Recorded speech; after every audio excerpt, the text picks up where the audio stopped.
Bonjour et bienvenue dans notre rendez-vous audio podcast sur l'influence des lunaisons et l'hypersensibilité.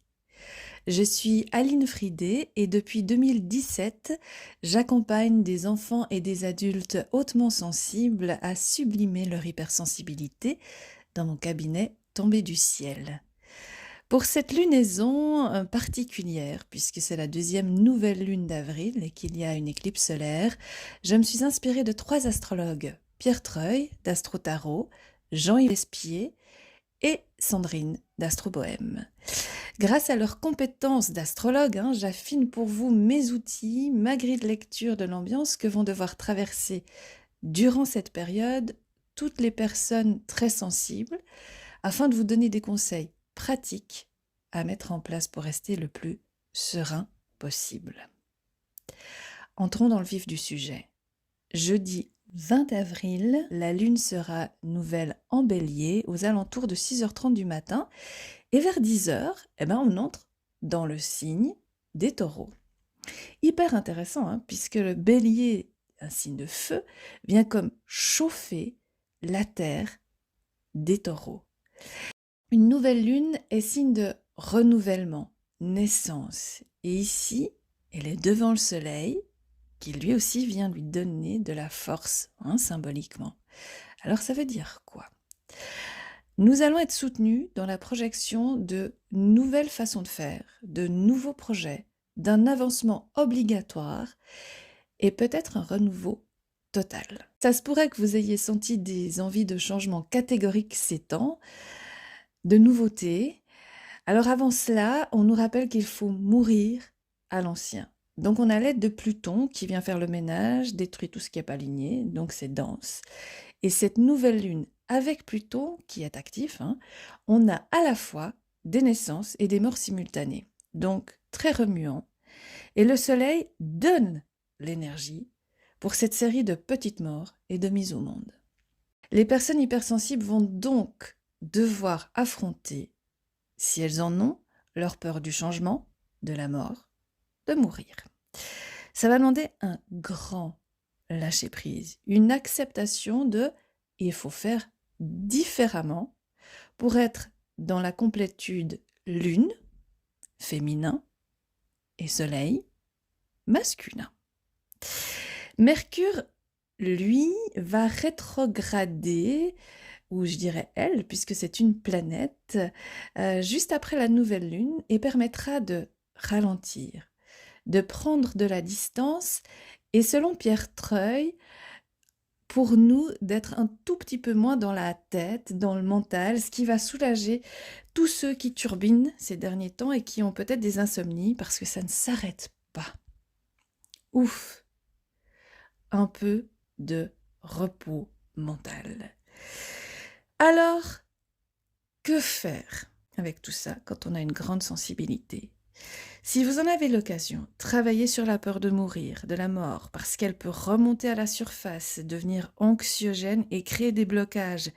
L'idée, c'est d'accepter que toute chose a une fin et de laisser aller ce qui ne nourrit plus, ne nous nourrit plus, pour faire place à un renouveau total. Pensez, surtout ceux qui ont besoin de sécurité, de favoriser des moments d'intégration, de pause dans la journée, d'écrire ce que vous ressentez pour ne pas le garder justement dans la tête et de planifier, structurer la suite. Si vous êtes des parents très sensibles, c'est d'autant plus important de noter des rendez-vous avec vous-même dans votre agenda pour faire le point et surtout devenir disponible et présent pour vos enfants. Il se pourrait qu'avec les énergies présentes, on soit très centré sur ces cycles de naissance et de mort qui nous demandent toute notre attention et qu'on y soit totalement absorbé. Et les enfants, eux, ont quand même et toujours besoin d'être accompagnés, vus, d'avoir un tuteur bien ancré dans leur développement. Donc, on a ce devoir d'être à la fois en lien avec ces changements catégoriques qui nous pendent au nez, donc de les accueillir, de prendre des moments particuliers pour les vivre et à la fois d'être disponible pour ceux qu'on soutient dans leur éducation. Les enfants, eux, vont suivre ce mouvement de mort et de naissance parce que c'est naturel, hein. Ils vont nous observer et bien sûr plus on sera, mais c'est très challengeant, hein, en paix avec nous, plus on s'alignera, on trouvera des outils, plus pour eux ce sera facile et ils seront apaisés. C'est une nouvelle lune créatrice, donc favorisez pour ces enfants très sensibles les nouvelles aventures, le fun, les premières fois, les premières expériences. Il y a une grande force de croissance qui va les soutenir. Ceux qui ont peur de grandir, et oui, parce que c'est un passage, auront besoin d'encouragement, d'accueil des émotions, de peur, de laisser le passé confortable à un futur inconnu et peut-être plus challengeant. Et c'est vrai que grandir, parfois, pour certains enfants, ce n'est pas confortable parce que oui, on gagne en autonomie, mais on perd en cocooning. Et ce qui est intéressant ici, puisque je vous ai fait 2 tirages, un tirage d'une huile essentielle pour les enfants et un tirage pour nous les adultes et les parents très sensibles, eh bien pour les enfants, j'ai tiré l'huile essentielle de Niaouli.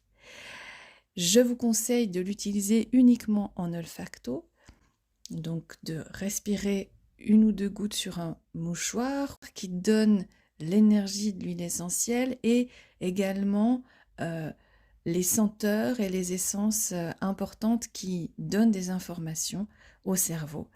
Le Niaouli, l'huile essentielle de Niaouli va venir réconforter et envelopper les enfants dans cette phase de développement. De développement qui est vraiment, on les pousse, hein. Il y a le soleil derrière, hein. On leur dit allez, allez, allez. Et pour vous les adultes, j'ai tiré une carte de l'oracle Les Saisons en moi, co-créé avec Marion-Lorraine Poncet. Et à nouveau, j'ai tiré l'ours. L'ours qui est celui qui nous invite à suivre notre rythme. Je dis à nouveau parce que je l'ai déjà tiré pour la pleine lune passée et je connais les cartes de cet oracle. Tant que nous n'avons pas compris la leçon, elles insistent. Et peut-être qu'il est important de s'autoriser à vivre ces cycles de repos, de repli, d'hibernation comme l'ours, et de ressortir quand tout est mature de sa tanière.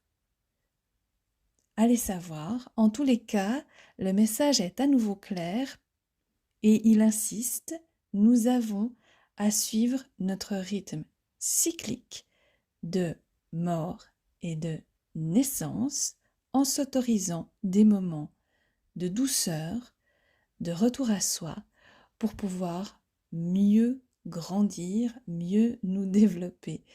Voilà mes chers, j'espère que mes conseils vous auront été utiles. Je vous souhaite une très belle nouvelle lune. Ciao, bye.